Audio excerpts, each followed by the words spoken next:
మహబూబాబాద్ జిల్లా కుర్వి మేజర్ గ్రామ పంచాయతీలో ప్రజాపాలనలో భాగంగా గ్రామ సభ నిర్వహించారు. ఈ సందర్భంగా కాంగ్రెస్ పార్టీ నాయకులు మోహన్ రావు మాట్లాడుతూ అర్హులైన ప్రతి ఒక్కరూ ఉచిత పథకాలను సద్వినియోగం చేసుకోవాలన్నారు.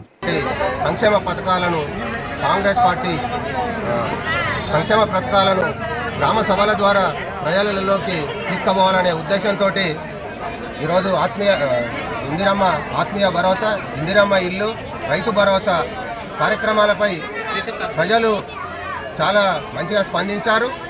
వారికి ఈరోజే కొంతమందికి పేర్లు రావచ్చు, కొంతమందికి రాకపోవచ్చు. ఇది నిరంతర ప్రక్రియ.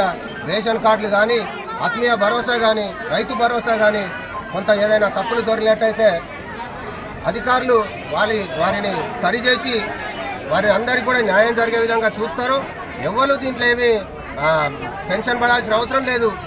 ఖచ్చితంగా కాంగ్రెస్ ప్రభుత్వం మాట అన్నదంటే మాట తప్పదు. రేవంత్ రెడ్డి గారు ఈరోజు సంక్షేమ పథకాలు ప్రజలలోకి వెళ్ళాలనే విధంగా ఈరోజు గ్రామ సభలు పెట్టడం జరిగింది.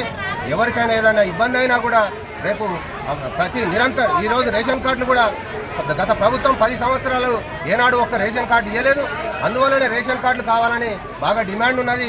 వారందరికీ కూడా ఖచ్చితంగా కాంగ్రెస్ ప్రభుత్వం రేషన్ కార్డులు ఇస్తుంది. ఇండ్లు కూడా అర్హులైన వారికే. మీరు దయచేసి వేరే ఉద్దేశం అనుకోదు. అర్హులైన గ్రామస్తులందరికీ కూడా ఖచ్చితంగా ఇండ్లు వస్తాయి. ఈ కార్యక్రమాలన్నింటినీ కాంగ్రెస్ ప్రభుత్వం ముందుకు తీసుకుపోతుంది.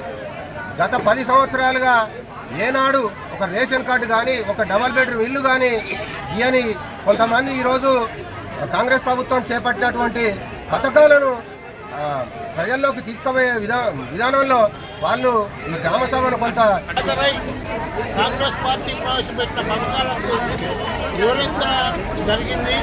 ఆ వివరణలో అత్యధికులు గృహాలకు మరియు రైతు భరోసాకు అన్నిటికీ అధికంగా స్పందించినారు.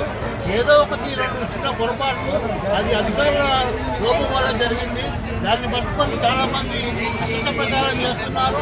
కానీ వాస్తవంగా గత 10 ఏళ్ల నుంచి కూడా ఒక్క రేషన్ కార్డు ఇవ్వని వాళ్ళు కూడా మా మీద విమర్శలు చేస్తూ ఏదో పబ్బం కట్టుకోవడానికి వచ్చి పిల్లల్ని రేషన్ కార్డులో యాడ్ చేసుకునే విషయంలో మీరు ఎట్టి పరిస్థితుల్లో టెన్షన్ పడద్దు. అందరి పేర్లు ఉన్నాయి. మళ్ళీ దరఖాస్తు పెట్టకండి. అందరూ కొత్త రేషన్